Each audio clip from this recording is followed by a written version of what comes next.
చేయండి. Water metre నల్లా పెట్టినోడిని నల్లాలకు permission ఇచ్చినోడికి ఇది చేయండి అది చేయండి అని కోర్టు చెప్తుంది. నువ్వు ఫస్ట్ అక్కడ రావాలి. ఏ కోర్టు కూడా ఇళ్ళని కూలగొట్టండి అని చెప్పదు. సవరణలు చేయమని చెప్తుంది, క్షమాపణలు చెప్పమని చెప్తుంది, పెనాల్టీ వేస్తుంది, వాళ్ళకి టైం పీరియడ్ ఇస్తుంది. టైం ఇచ్చి ఈ టైంలోగా ఈ డబ్బులు ప్రభుత్వానికి కట్టమని చెప్తుంది. ఇది తెలియదా? 3 మంత్రులు ఉన్నారు. తుమ్మల నాగేశ్వరరావు గారు ఉన్నారు, పొంగులేటి శ్రీనివాస రెడ్డి గారు ఉన్నారు, మళ్ళా పేరుకేమో రాఘవ కన్స్ట్రక్షన్స్ ఉన్నది, రెవెన్యూ ఉన్నది, ఆయనకు రిజిస్ట్రేషన్ల మీద అవగాహన ఉన్నది. రాఘవ కన్స్ట్రక్షన్స్ కి ఆయనకు అన్ని లొసగులు తెలుసు. రాఘవ కన్స్ట్రక్షన్స్ ఒక దగ్గర కబ్జా పెట్టింది, చూపిస్తే మీకు గుండెలు అయిపోతాయి. నీకు నిజంగా రేవంత్ రెడ్డి దమ్ము ఉంటే రాఘవ కన్స్ట్రక్షన్స్ ఎక్కడొచ్చి గొడవ పడతారా అని హై రైజ్ టవర్స్ కడుతుంది. చాలా నా మంత్రి మీద పోయే లోపలనే హై రైజ్ టవర్స్ కట్టాలని చెప్పి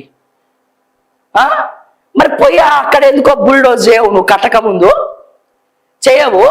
నీకు సామాన్యుల ఏడుపులు కావాలన్నా, నీకు సైకోయిజం కావాలా ముఖ్యమంత్రికి? ఒకళ్ళు ఏడుస్తా ఉంటే వాళ్ళ బాధ చూసి నీకు నవ్వు అనిపిస్తుందా, మజా అనిపిస్తుందా? ఏం మాట్లాడుతున్నారండి? ఏం రాజకీయ నాయకులు పాడైనరండి? నాకు అర్థం కాదు.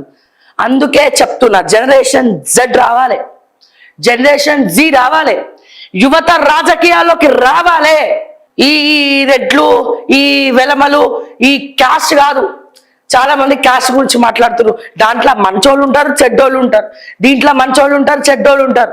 మా దళితుల్లో కూడా మంచోళ్ళు ఉంటారు, చెడ్డోళ్ళు ఉంటారు. బీసీలలో మంచోళ్ళు ఉంటారు, చెడ్డోళ్ళు ఉంటారు.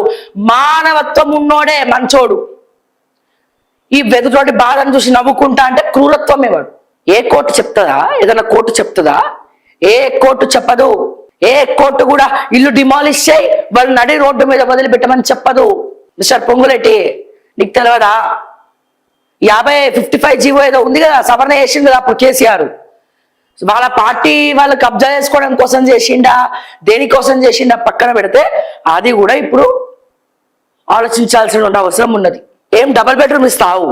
ఈ ప్రకాష్ గౌడ్ పిలిపించుకున్నాండి ఇక్కడ ఏమంటారు, అది వేరే ముచ్చట, గాంధీ బొమ్మ దాని గురించి.